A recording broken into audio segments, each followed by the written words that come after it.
Hi, I'm Victoria Hannan and I'm here to read to you from my debut novel Kokomo.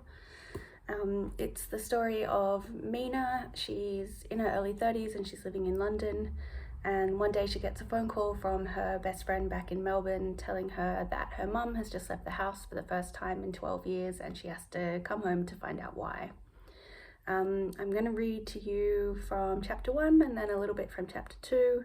And just a small content warning to let you know that I'm about to say the word penis about 5 times. Chapter 1. Mina knew in that moment what love is. She saw it in vivid colour, saw that love is being inside each other, love is being turned inside out together, all that pink splayed and splayed, everything on show for each other. She knew that showing love is letting someone inside you or being let inside someone. Inside and outside, in love and out of love. She looked at Jack, at his penis, so tall and pink, a soldier standing to attention, a ballerina in first position. It was tipping its hat to her, inviting her to dance. Mina saw herself as a sailor lost at sea, and Jack's penis a lighthouse, alerting her to the presence of land, to the presence of safety. I am a hiker who has lost her way, Mina thought, and this penis is a cooey heard deep in the bush. Mina felt ready to call back, to respond to love. The second thing Mina knew that she was sure of was that this was the nicest penis she had ever seen, both on the internet and in person. She watched Jack as he began to touch it, his fingers wrapped around the base of it, how you might hold a rolling pin, a truncheon, if you're about to brandish it as a weapon, thwack it down hard on a skull. He moved his hand up and down, that calf leather softness pulled taut over all the veins and spongy flesh, all the spouts and tubes. Soon all of it would be inside her, then outside, then inside again, making its way through the entrances and exits of her body, one by one, then back again. This was love, she thought, and her heart felt stretched wide open and ready to receive it. Jack looked at her while he touched it. There was a darkness in his eyes she'd never seen before, that she knew now in this moment, knew for sure to be love, to be a love so deep it lived in places the sun couldn't reach, down there where the fish had evolved to be too ugly for the light. Love wiped clean, a blank slate, love as darkness, she understood this now, love as shadow, love as shade. Come here, he said, and she shuffled up the soft grey cushions of the sofa, almost on fours, a kitten padding towards milk. She smiled, wet lips, no teeth. Come here, he grabbed her arm just below the elbow and guided her hand towards him. She could hear her heartbeat, a hollow gadunk inside her chest like a drum. She was aware of her body. It felt suddenly that her skin was covered in feathers being ruffled by the wind, that she had the back-combed fur of a dog. The sound, the beating, the thud, it was below her, outside of her. It was not her heart, she realized, but her phone vibrating against an empty, forever yellow Tupperware container in her bag. Leave it, Jack said, trying to pull her closer. But her hand reached down, fingers touching the corner of the cool plastic box, feeling the urgent vibrations of it. Leave it, he said, the darkness of love in his voice too. She found it, she pulled it out, she looked at the screen, she answered it. Mina, it's your mum, Kira said. She left the house. Then she said it again as if she didn't believe it either. She left the house. Chapter 2. Mina waved at the blood-red hatchback as it crept along the passenger pickup lane. Kira grinned at her from the driver's seat, waved back. Without indicating, she pulled into the curb, almost at a right angle, blocking in a family in an SUV the size of a tank.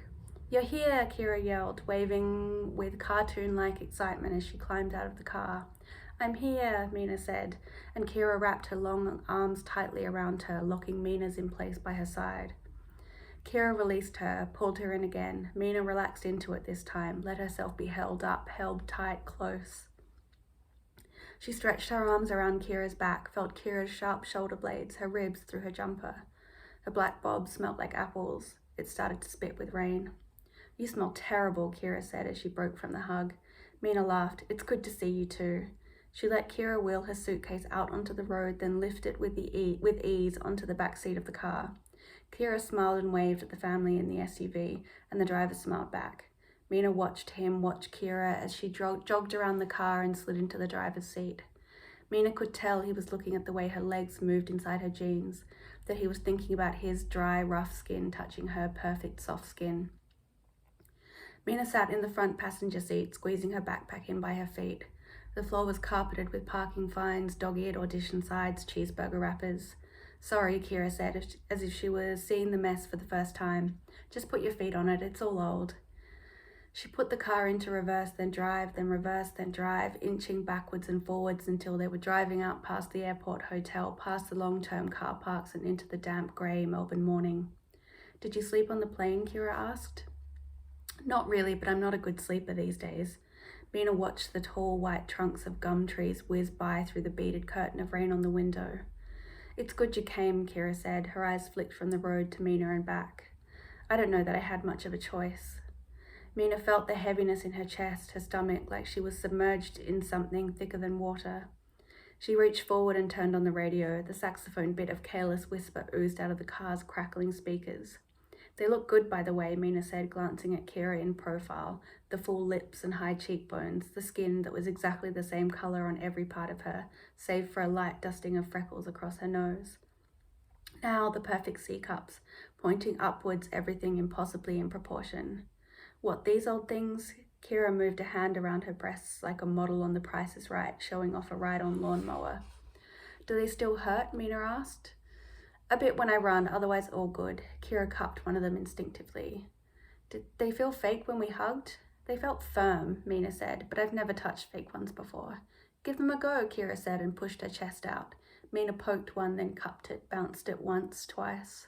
They're great, Mina confirmed. But they were great tits before, just for the record. Well, now they're working tits, Kira said, smiling. Just an ad, well, a series of ads, she said. She sounded nonchalant, but Mina could tell she was proud. I have lines, though. I'm so happy for you, Mina said, punching her on the arm, and she really was. Ads for what? Oh, Kira scrunched up her face. It doesn't matter, she turned up the radio. Tell me, Mina begged. I promise I won't laugh. Kira indicated left off the freeway, everything lined by high concrete walls, hard and grey and tall. Kira groaned. It's panty liners. That's great, Mina said, and the concrete turned to brick, red and cream against the flat white sky. The traffic up ahead slowed and stopped at the dull, heavy ding of a level crossing. The lights flashed and the arms dropped. When do you shoot? Mina asked. This week, so we won't be around much for a couple of days. Oh God, you're abandoning me. Mina leant forward and cradled her face in her hands, the seatbelt cutting into her neck. She felt trapped. She pressed her eyebrows with her index fingers hard down on the pressure points, round in small circles along her eyebrows to her temples. You're one to talk. Don't worry, I'll be done in a week. Kira reached over and rubbed Mina's back. Plus you've got Mum, and there's always Shelley. The train honked ahead of them, a blur of blue carriages, the silhouettes of passengers facing forwards, facing backwards. Mina looked sideways at her. Come on, you two are still friends, right? Of course we are, we just haven't spoken in ages. Our lives have gone down very different paths. Mina sat back and closed her eyes. It's just a few days, she said. It's just a few days. They passed the dimmies, the windows stocked with high-vis vests and pants. Mina noticed that yet again, someone had tried to deface the sign that advertised adult circumcision for all reasons. The graffiti had been scraped off, but the faint outlines of the letters were still there. Mina let herself think about it for the first time since the plane. She let herself think about the penis. The Georgia O'Keeffe pink of it, the way it stood to attention, pinged right out of the fly of his boxers. Mina felt the flight, 2 middle seats and a 4-hour layover all over her, cramped and heavy and long. There was so much distance and time between her and Jack, between her and her real life. She made a list of the things she'd give to go back in time. An arm, a leg, 2 fields of Kira's new tits, 1 of her old ones. And not notice her phone, not answer it. She should have put the penis in her mouth, let it burrow deep inside her, make a home and live there forever. If she'd done that, she would be in London, she would be in love. She would not be driving over the squeaky tram lines in Melbourne, not driving towards whatever waited her at home. She would not have this dull ache of dread inside her and the feeling of something unfinished between her legs. Thank you for listening.